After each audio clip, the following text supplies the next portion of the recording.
O meu grande problema é que eu sempre me importei muito com os outros. Falei, não, eu preciso melhorar, né? Porque senão eu vou morrer.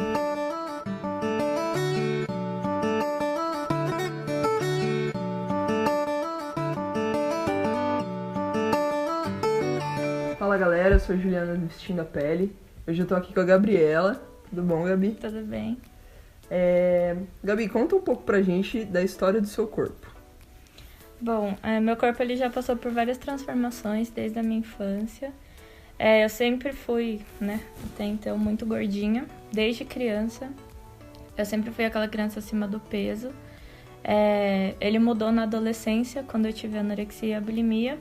E agora, assim, digamos que eu tô, né, na metade entre o que eu era e o que eu já fui com a anorexia.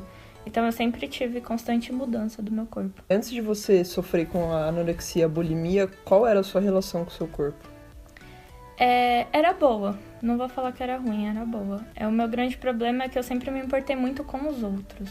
A minha infância toda que eu estudei em escola pública, eu tinha uma relação boa comigo mesma. Eu tinha consciência de que eu estava acima do peso, mas isso não me incomodava. No primeiro colegial, eu fui para uma escola particular, onde as cobranças são diferentes, o pessoal é diferente. Então comecei a sofrer o famoso bullying, né? Que na época não era tão relatado, mas já acontecia. E foi aí então que eu comecei a me incomodar com o meu peso. Foi a partir desse momento. Mas antes disso eu nunca me incomodei assim ao ponto de querer mudar. Você costumava se olhar muito no espelho? O que você já fez assim com a intenção de emagrecer? Tá. Eu costumava olhar, quando eu era gordinha, eu olhava no espelho, mas não vendo o meu corpo em si. Eu sempre fui muito vaidosa, daquelas pessoas de gostar de se maquiar. Então eu olhava mais pro meu rosto, que é algo assim, uma das poucas coisas que eu considero bonitas no meu corpo. Depois que eu fiquei doente, sim. Até hoje eu tenho essa mania de me olhar o tempo todo, inclusive vestir uma roupa, olhar no espelho, ver que não tá legal. Às vezes eu olho a combinação da roupa e eu acho bonita, mas quando eu olho no espelho eu acho péssimo. Tanto que até meus amigos brincam que quando eu saio, assim, eu preciso me arrumar 3 horas antes, porque é uma luta constante com o espelho. Eu já fiz dietas de blogs loucas, de comer algodão, de ficar sem comer 5, 6 dias, que aí foi então, né, que eu tive anorexia em si. Já me senti culpada muito pelas coisas que eu comia. Automutilação, que foi uma doença também que eu tive paralela à anorexia e à bulimia. Então, assim, todas as dietas possíveis e imagináveis que você possa conhecer ou desconhecer, eu já fiz. Eu fazia bastante atividade física também, com esse intuito de emagrecer. Uma coisa que eu fazia era o balé, e quando eu percebi que o balé emagrecia, eu passava a fazer sempre coisas a mais. Eu acordava bem cedo e saía para correr, depois eu ia pro balé, depois ia pra academia, juntando com as dietas que eu fazia loucas, ou às vezes de não comer. E quantos quilos você chegou a emagrecer com tudo isso? Então, o máximo que eu pesei foi 97, o mínimo 39 quilos. Então, em torno, assim, arredondando, 70 quilos. Em que momento que os seus amigos e os seus familiares começaram a perceber que tinha alguma coisa errada? Então, meus amigos, eles perceberam primeiro, só que eu não gostava de falar sobre. Então, eles tentavam várias vezes tocar no assunto e eu desconversava. Mas como eles eram as pessoas que eu mais convivia, essa questão de sair mesmo, de ir ao cinema, essas coisas que eu não comia mais como eu comia antes, eles sabiam, mas eles não compartilhavam comigo e nem eu com eles. Mas em distúrbios, como a bulimia nervosa, tome cuidado. O carinho e a compreensão de todos que cercam o paciente podem ser armas muito poderosas. Agora, os meus pais, meus familiares, eles descobriram através de um ex-namorado que eu tive, que a irmã dele começou a perceber que tinha realmente alguma coisa errada, que toda vez que eu ia à casa deles eu não jantava, a gente saía em família, eu nunca queria comer, sempre estava passando mal, sempre estava com aspecto de pálida. E ela resolveu então me levar numa consulta. Nessa consulta eu passei com o médico, eu sempre mentia em todo médico que eu passava, nunca falava o que realmente eu tinha, o que realmente eu fazia. Só que meus exames deram muito alterados, todos. Que ele pediu hemograma, essa questão, toda para fazer um check-up. E aí, com o resultado dos exames, ela resolveu chamar minha mãe e conversar. Ela se assustou bastante com o resultado, então a gente fez uma nova consulta com todos juntos. E aí o médico realmente identificou, a anorexia de início, que foi o que eles descobriram primeiro, e já me encaminhou para todo o tratamento médico e com psicólogo. Eu acho que o fato de eu sempre me importar com o que os outros pensam me faz duvidar do que eu sou. Então, acaba interferindo em mim, causando uma pressão em mim mesma. Mas, sem dúvida, sempre foi devido aos outros. Quando, assim, eu levei um choque foi quando eu passei com o médico. Nesse período, eu pesava 42 quilos. E ele falou que meu útero, entre diversos outros órgãos, estavam diminuindo e que eu não ia poder mais ter filhos. Que meu útero estava do tamanho de útero de uma criança. Então isso assim me assustou um pouco, eu comecei a ver que era real mesmo o que estava acontecendo por dentro de mim, né? E nessa mesma semana eu estava numa aula de cardiologia na faculdade, que eu fiz enfermagem, e eu sempre gostava assim de...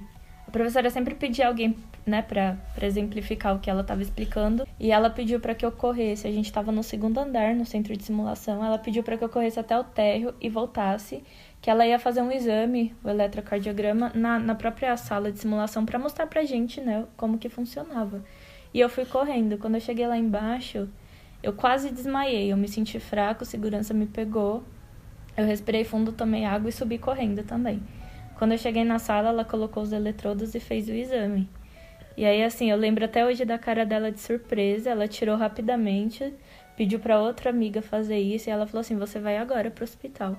E eu lembro que eu liguei pra minha mãe, falei, mãe, tá acontecendo alguma coisa, você precisa vir. E aí ela me levou pro hospital e a médica falou que eu tava com 3 problemas cardíacos devido ao tamanho do meu coração, que tava muito pequeno. E ela falou que se eu não me esforçasse pra melhorar, meu coração realmente ia parar de bater, porque ele não tava suportando, né, a força que ele tava tendo que fazer pra continuar batendo. Então foi quando eu falei, não, eu preciso melhorar, né, porque senão eu vou morrer. E eu lembro que eu procurei na internet, eu tava na 8ª série, como que a gente fazia pra forçar o vômito. E lá eu li diversas coisas, que infelizmente a internet foi algo que me fez agravar muito, tanto a anorexia quanto a bulimia. E fui testando, e quando eu vi toda a refeição que eu fazia, eu vomitava. No começo eu não me sentia mal, eu me sentia como uma forma assim aliviada de... agora eu não vou mais passar por essa zoação, né, por esse bullying. Mas com o tempo eu fui me sentindo mal, porque a bulimia é algo assim que vai estragando muito a gente. E atualmente você ainda sente vontade de forçar o vômito? Não só sinto, como às vezes eu ainda tenho umas recaídas e acabo forçando. Claro que com menos frequência do que eu fazia, mas sim, curada. Eu não digo 100%, porque eu acho que esse é um processo demorado mesmo. Mas digamos assim, que quase que totalmente eu me sinto, porque... Eu acho que essas doenças que mexem, né, com a mente, o que vale é a forma como a gente enfrenta. Hoje eu consigo perceber nitidamente o que me leva a ter uma crise, o que me faz ter uma recaída. E algo que eu tenho agora, que eu não tinha antes, é a consciência, a culpa mesmo de falar, não tá legal, não é isso certo. Quanto tempo já faz que você tem essa doença e... lida, né, com ela? Eu comecei a ter com quase 16 anos, assim, no meu final dos 15 anos. Fiz o tratamento, né, dos 16 até os 20. Com 20 anos foi que eu comecei a caminhar sozinha. E o que você via quando você se olhava no espelho? É uma coisa engraçada que isso é algo que ainda não melhorou. Mesmo depois de tratamento, eu tenho muita distorção. Então, assim, eu não me vejo magra, não me vejo bonita. Eu não sei me olhar no espelho e ver outras coisas além do que me incomoda. Então, assim, se eu olho no espelho, eu só vejo o que eu julgo ser gordura, que as pessoas dizem que não, mas enfim, é o que eu vejo. Inclusive, é algo que me incomoda ainda, me olhar no espelho. Então, eu acho que eu foco muito nessas coisas que ficam na minha cabeça mesmo, que me fizeram, né, ter a doença. E olhando pra trás, vendo todo esse processo que você passou, como que você se sente hoje? Sinceramente, eu me sinto vitoriosa, porque nesse caminho, assim, eu conheci muitas pessoas, né, que sofriam o que eu sofri. Muitas delas morreram, muitas delas ainda têm até hoje, de uma forma, assim, que ainda tá naquela fase de não aceitar, de não reconhecer a doença. Então eu me sinto forte, eu me sinto vitoriosa por enxergar que isso realmente ia me levar à morte e ter decidido mudar. A minha mãe ficou doente comigo, porque foi muito, eu imagino o quanto foi difícil para ela, acho que ela foi a pessoa que mais sofreu com isso. Ela ficou doida, ela Doida, assim, no sentido de ver que eu estava morrendo, e eu acho que ela sentiu uma espécie de culpa por não ter percebido antes. E desespero, né? Por me ver morrendo e não poder fazer nada. Atualmente você ama o seu corpo? Não. Eu não amo meu corpo, mas hoje em dia eu aprendi a viver com isso. De uma forma que não me faça a ter, né? A seguir as dietas que eu seguia, ou viver preocupada com isso da forma que eu era preocupada. E o que você falaria, assim, se você puder mandar um recado para as pessoas que estão sofrendo com a mesma doença que você, o que você diria para elas?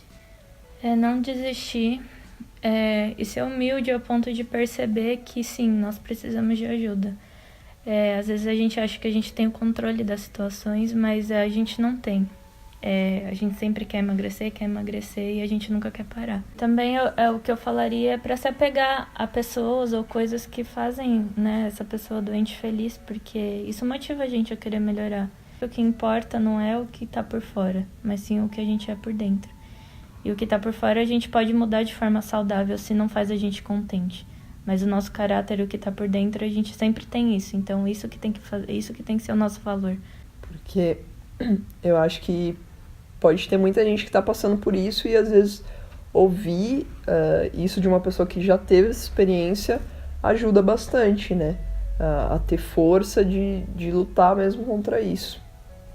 Então, muito obrigada por essa entrevista. Por nada. E espero que isso ajude algumas pessoas também. E é isso, gente. Foi muito bom conversar com a Gabi hoje. E se inscrevam no nosso canal. Deixe seu like, compartilha com os amigos e até o próximo vídeo. Um beijo. Olha pra câmera aqui, dá um sorriso pra gente fazer uns story shorts pro Rafa. Vocês falam esses nomes, eu não entendo nada, mas eu tô rindo. Só Só sorri e acena.